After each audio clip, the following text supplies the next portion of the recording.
Hello, nice to Hi, meet you. nice to meet you. All right. So let me introduce myself first. I'm Ayu from POPBELA.com.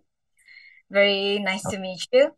So my first question would be, as a Japanese American singer, model, and former member of Chinese boy group, how many language do you speak fluently actually? I feel like when you add the word fluent, it changes a lot because I feel like even back then I wouldn't say my Japanese was fluent. I definitely think my Japanese was very conversational level. Okay. And I think my Chinese right now is very conversational level. So I wouldn't be confident enough to say that I'm fluent in both to professionally be able to use these languages. But I definitely think that I'm fluent in English and conversationally I can speak Chinese and Japanese. Yeah. I see. Okay. Got it. So you were raised in Hawaii, right? So is being Yeah. a singer has always been your dream career? I mean, uh, not sports or any kind? No, I feel like it was never really my dream to become a singer. When I was growing up, I think from the age of 9 up till about 15, I was always pursuing soccer as a career and as like a passion of mine. Yeah, I definitely think every single day I would just train and go to soccer practice and train myself because I really saw a future of mine being in soccer and going to college and continuing soccer and after college, hopefully, also doing soccer. But I feel like after a while, when I was getting older and older, I kind of saw the difficulty of becoming a professional soccer player and seeing how small Hawaii is compared to different countries and how good different countries are at soccer.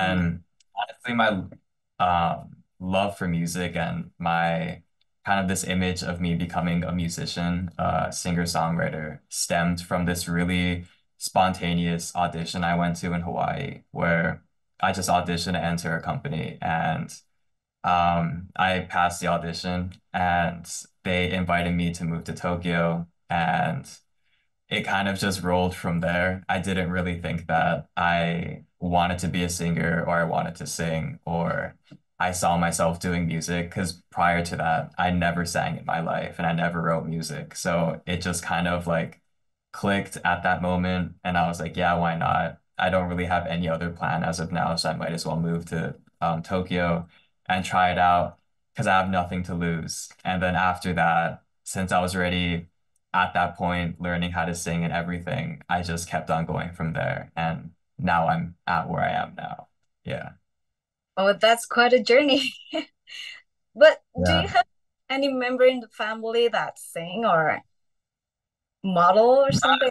really. Not No, really. I feel there's a lot of I feel like there's a lot of artists that say they have a very musical family and they grew up kind of doing music or in a choir or something, but I've never really had that. I feel like all my family members don't really sing professionally, don't really understand music theory. So I'm definitely the first one in my close family, at least, that um, sings. Yeah. Oh, you're different. So let's talk about Bleach. So why do you choose melancholic ballads for your EP? Do you always listen to ballads and slow pop?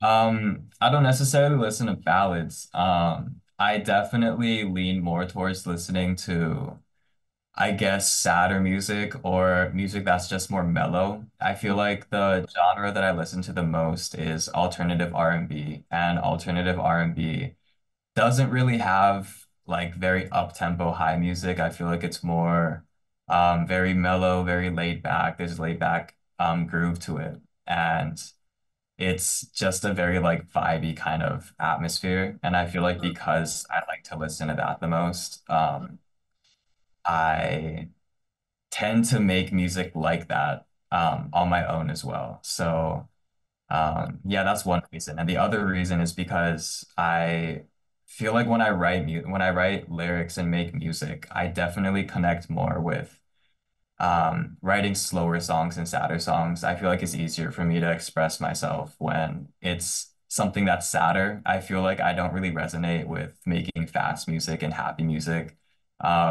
Not necessarily because I'm not happy, but I feel like it's just because when I express myself, it's a lot easier for me to express something that I'm reminiscing about or that I'm contemplating or something like that. And I feel like when I say those words like reminiscing or contemplating, I feel like it's more towards like a sadder kind of vibe. Okay. So I've Yeah. read an interview before, while making the questions. You said in an interview, the process of assembling the 5 songs for the EP captured the moment you embark on the journey you're currently on. So, what are the difficulties that eventually shape your EP? I think just my life overall, I feel like everybody's life always has some kind of difficulty. I just feel like even the really small things, I feel like from like the difficulty of me being in Hawaii, Mm, being a small island in a small city, wanting to have more and wanting to do something different and wanting to go to a big city was a difficulty of mine at that point. Going to Tokyo, I was still really young and I left all my friends and I was kind of living in Tokyo alone without my family. And not having friends or family at the age of like 16, I feel like is really hard. And like starting to work at that point too and figure out like your purpose in life and yourself. That was a difficulty of mine. As time went on, like figuring out like what I want to do with like this skill that I have attained and what I want to do in my life and which path I want to go on was a difficulty. And then coming to China mm, and having to learn Chinese was a difficulty. Being thrown into an industry where I have to rely on my Chinese, even though I can't speak Chinese, was a difficulty. Just everything. I feel like really small things as well. I feel like um, I don't think any of it is bad. I think that definitely if I didn't have those difficulties, I wouldn't have grown and I wouldn't have became the person I am now and sit in the seat that I'm sitting in right now. So I feel like, yeah, definitely all these difficulties, it made better outcomes rather than worse outcomes. Yeah. mm. You grew up too soon. Do you feel Hmm. like it? Do you feel like that? Sorry, do I feel like I You, grew up too soon? yeah, No, not at like all. I moving think I'm like, 25. I think I'm 25 now. So I think I'm definitely at the level of maturity and understanding of life that I should be at. I think that yeah, I think it's better to mature faster rather than later in life. So I'm definitely happy that I went through all those things. mm. Okay. So you were part of a boy band group. Yeah.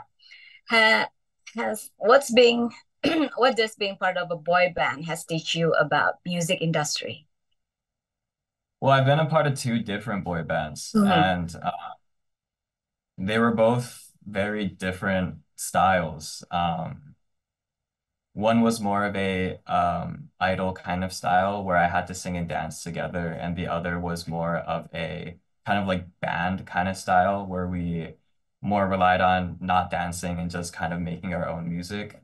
And I don't know, I think both really taught me a lot, but I think the one that connects the most is that when you're in these bands, you're going through these experiences with different guys that are around you, different people that are around you. Mm, And I think the level of like connection that you gain through that and the level of friendship that you gain through that, because when you're working together at that distance, I feel like you're going through a lot of ups and downs together. And I feel like when you go through hardships together, you get a lot closer and you're able to open up yourself to others a lot easier. So I think that being in these bands definitely were really good experiences of mine to get really good friends and to kind of be happier in life and understand myself more. I definitely think having all these like guys around me that I can call like my best friends, I think is really cool. And I definitely think if I weren't in these bands and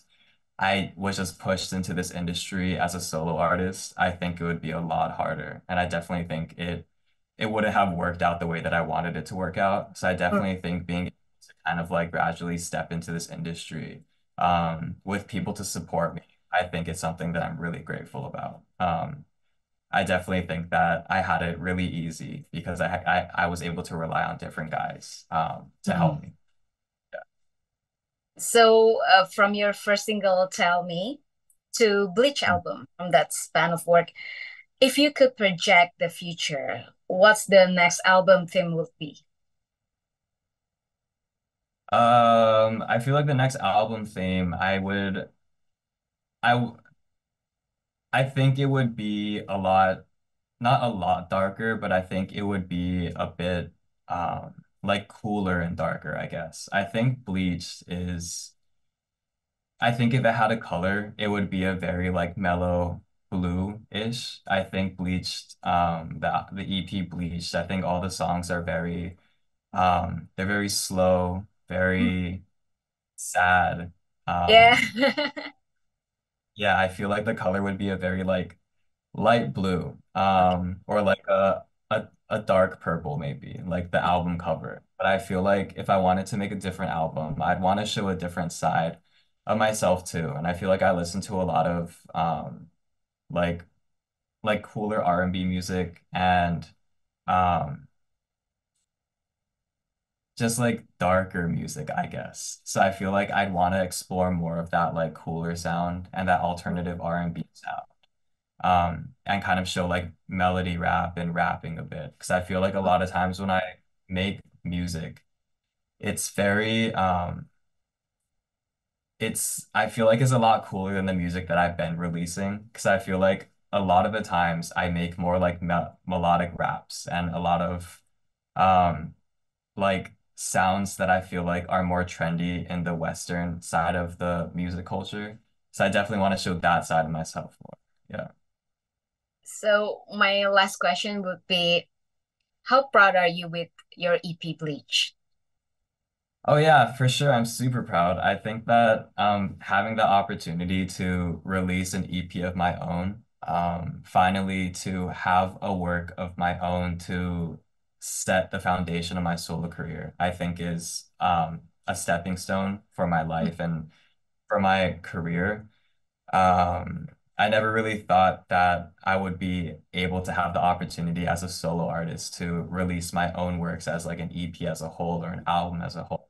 And I think finally having this opportunity to start my solo career, I am definitely really thankful and really proud. So even if I think that after a couple years I don't resonate with the music that I made in Bleached, I still see it as like a growth. I see it as I can listen to these songs and understand like my level and what I was going through at that time in 2023.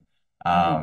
And I think that releasing these EPs, I feel like my, I feel like music, for myself is the same as growing. I feel like as I grow, music's gonna grow with me and I'm gonna change the type of music I make, the type of music I listen to. So I definitely think that as time goes on, um, I'm gonna have different like varieties of albums and different sounds, and I won't necessarily like the past albums I made. So, um, even though that's the case, I feel like I won't really say that I'm not proud of it or I'm not happy about it. I'll definitely see it as like just a point in my life where I know that this is where I was at. And I think that that's really cool that I can document my life through these different works of music.